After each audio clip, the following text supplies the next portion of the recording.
उसे एक अनजान लड़की के साथ देख लिया तो बवाल हो जाएगा। यशपाल सर। अरे यार, ये श्रुति आधी रात को यहाँ कैसे आ गई?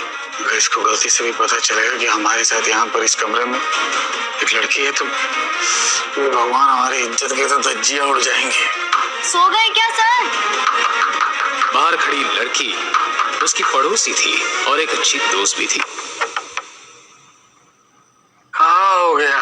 कपड़ा बदल रहे थे अंदर, ठीक हो ना तुम? 2:30 बज रहा है। अरे नहीं सर, सब ठीक है। मैं तो बस देख रही थी कि आप वापस आए कि नहीं। वो आज मौसम बड़ा खराब है ना, इसीलिए। हाँ तो तुम्हारा पढ़ाई लिखाई ठीक चल रहा है ना? वो तुम्हारा फीस उस देने लेने का कुछ झंझट चल रहा है तो तब हो गया कि नहीं हो गया? नहीं फीस की तो ऐसी कोई बात नहीं हुई। हाँ चलो कोई बात नहीं। अरे हाँ, क्यूटी प्यूटी, जाओ सब ठीक ठाक है। Good night. हाँ आप भी ना सर, ये इंटरनेट से नए नए शब्द सीख के कुछ भी बोलते हो। Good night. Good night.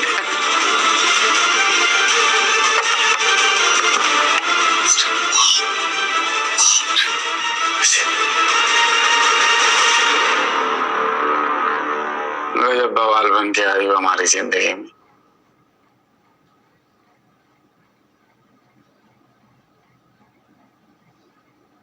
ये ऐसा महंगा डिजाइनर कपड़ा, इसको खोले कहाँ से, बांधे कहाँ से?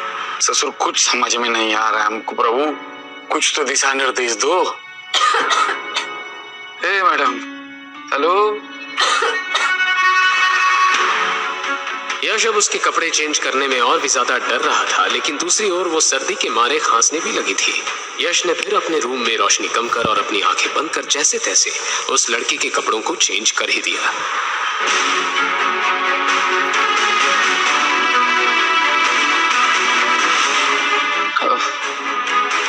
अरे राम,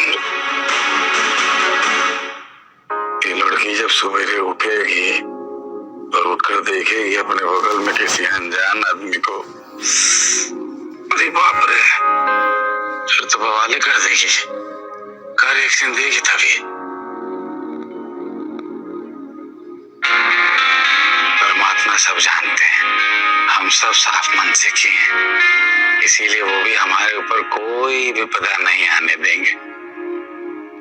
हमको विश्वास है, हो सकता है इस नेक काम के लिए मैडम हमको इनाम दे दे। इनाम में इनाम स्वरूप हमसे रिहा कर ले, हमसे इम्प्रेस हो जाए। हैं? ऐसा भी तो हो सकता है। एक नजर देखकर ही यश को पता चल गया था कि वो कार्ड कोई मामूली कार्ड नहीं है। उसने इंटरनेट पर पढ़ा था कि इस तरह के कार्ड सिर्फ उन्हीं लोगों को मिलते हैं जो अपने बैंक में 100 करोड़ से ज्यादा बैलेंस मेंटेन कर पाते हैं।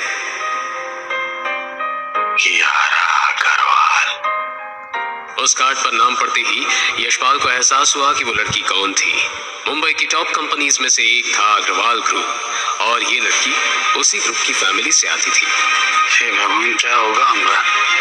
इस मैडम के सामने तो हम कीड़ा मकोड़ा भी नहीं है भाई, और सपना देख रहे हैं बियाह करने का। यशपाल बार बार करवट बदल रहा था, लेकिन उसे नींद नहीं आ रही थी। वो इस बात से अनजान था कि वो कहीं ना कहीं कियारा की ओर आकर्षित होने लगा है।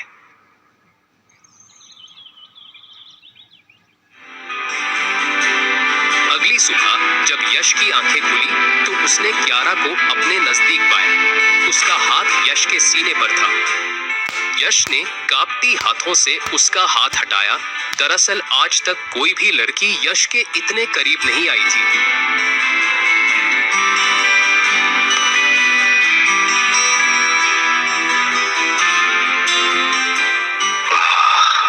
जन्नत जैसा माहौल हो गया है।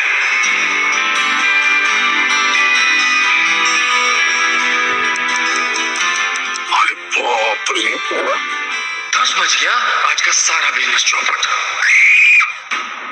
कियारा की आवाज सुनकर यश का चेहरा लाल पड़ गया।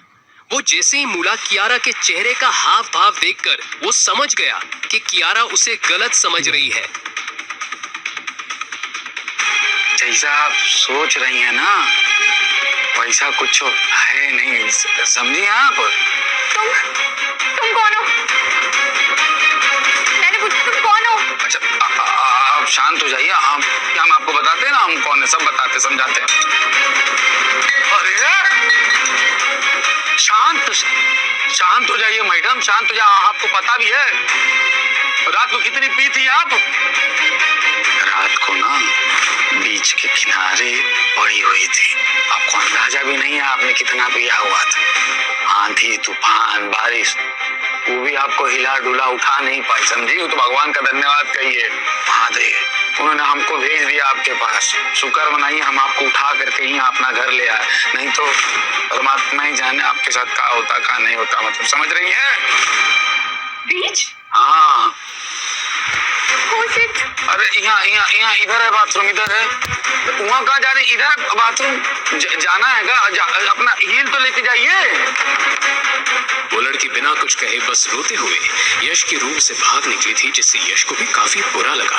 कमाल है यार आजकल की लड़कियां, ये बड़े घर की लड़कियां थैंक यू बोलना भी नहीं जानती हैं क्या?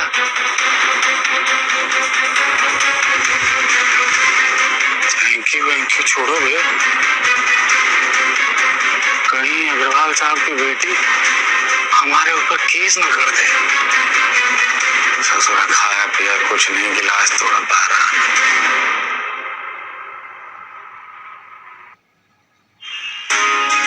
अब शाम होने को आई थी और यशपाल की दुकान पर भी भीड़ होने लगी थी। यश के हाथ फिलहाल लोगों को चाय के कप देने में लगे थे, लेकिन उसका दिमाग अभी तक पिछली रात और आज सुबह के हादसे को भुला नहीं पा रहा था। अरे नहीं यशपाल सर, देखिए ना 500 का नोट है, छुट्टा भी नहीं और ये ऑनलाइन भी काम नहीं कर रहा है। यश ने कुछ भी जवाब नहीं दिया। यश का सिर्फ हाथ चाय के पतीले में घूमता जा रहा था, लेकिन दिमाग कहीं और था। यशपाल सर, यशपाल सर, कहाँ ध्यान है आपका? यही है ना, बताओ क्या बात है? यही ध्यान है मेरा।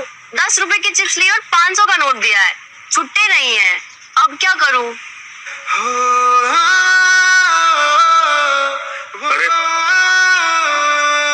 दे दो ना छुट्टे। अभी वो श्रुति से अपनी बात कह भी नहीं पाया था कि तभी उसका फोन बजा। फोन एक अननोन नंबर से था। धंधे के टाइम पर कौन फोन कर रहा है भाई? अपने आप से इतना कहने के बाद यश ने जैसे ही फोन उठाया, उधर से एक भारी भरकम आवाज सुनाई पड़ी। अगर चाय की उबाल को सही समय पर रोक ना लिया जाए तो वो फैलकर पूरी जगह को खराब कर देती है। ये आवाज सुनते ही यश के चेहरे की रंगत एकदम से बदल गई। उसने श्रुति की तरफ देखा और कहा, श्रुति हम आते हैं। और फिर यश साइड में जाकर उस शख्स से बोला, गुरु वशिष्ठ आप प्रणाम। 5 साल के बाद अचानक सब ठीक तो? गुरु वशिष्ठ ने यश की बात काटते हुए कहा, यहाँ सब ठीक है यश, लेकिन तुम गलत करने जा रहे हो। यश ने हैरानी के साथ पूछा, गलत? हम समझे नहीं गुरुजी। गुरु वशिष्ठ ने तुरंत जवाब दिया, 5 साल पहले तुम जिस अतीत को छोड़ कर आए हो, वो अतीत तुम्हारा बहुत बड़ा राज है। राज को राज ही रहने देना चाहिए। तुम एक साधारण चाय वाला बनकर अपनी जिंदगी व्यतीत करो। अगर 5 साल पहले का वो राज बाहर आया और दुनिया के सामने तुम्हारी असली पहचान सामने आ गई, तो ना सिर्फ तुम्हारी जिंदगी मुसीबत में आ जाएगी, बल्कि उस लड़की की भी जिंदगी मुसीबत में आएगी जिसके साथ तुम कल रात में थे। यश सन रह गया था। गुरुजी, वो लड़की नशे में थी और हम बस। गुरु वशिष्ठ ने फिर से उसकी बात काट दी और कहा, मुझे पता है यशपाल कि तुम एक अच्छे और नेक इंसान हो, लेकिन तुम्हें ऐसा कुछ नहीं करना चाहिए जिससे लोगों को पता चले कि तुम अपनी असली पहचान छुपाकर एक मामूली चाय वाला बनकर रह रहे हो। मैंने बस तुम्हें आगाह करने के लिए फोन किया था। तुम मेरे सबसे काबिल छात्र रहे हो। मेरा आशीर्वाद हमेशा तुम्हारे साथ है। यश जवाब में कुछ कहता कि उसके पहले ही फोन कट गया था। यश सन खड़ा हुआ था। उसके चेहरे की रंगत बदली हुई थी। उसके कानों में चीखने की आवाजें आने लगी, जैसे वो चीखे उसके अतीत से जुड़ी हो। यश के माथे पर पसीने की बूंदें दिखाई पड़ी और तभी अचानक से किसी ने यश को झिंझोड़ा। यशपाल सर, आपको क्या हुआ है आजकल? बड़े खोए खोए से लगते हो। नहीं सब ठीक है। कहाँ कुछ खोया पाया कहाँ? यही है और हम तुमसे कुछ कह रहे थे। ये महीने तुम्हारा एग्जाम आने वाला है ना? अरे तो तुम पढ़ाई लिखाई पर ध्यान दो ना। तुमको यहाँ आने की क्या जरूरत है? ऐसा है तुम जाओ और कल से मत आना। जब तक एग्जाम होता है तब तक नहीं आओगी। अरे नहीं सर, मैं मैनेज कर लूंगी, नो प्रॉब्लम। अरे हम कह दी ना तुमको, जाओ अपना फ्यूचर पर ध्यान दो, पढ़ाई लिखाई करो, हम यहाँ सब संभाल लेंगे। यशपाल को एहसास हो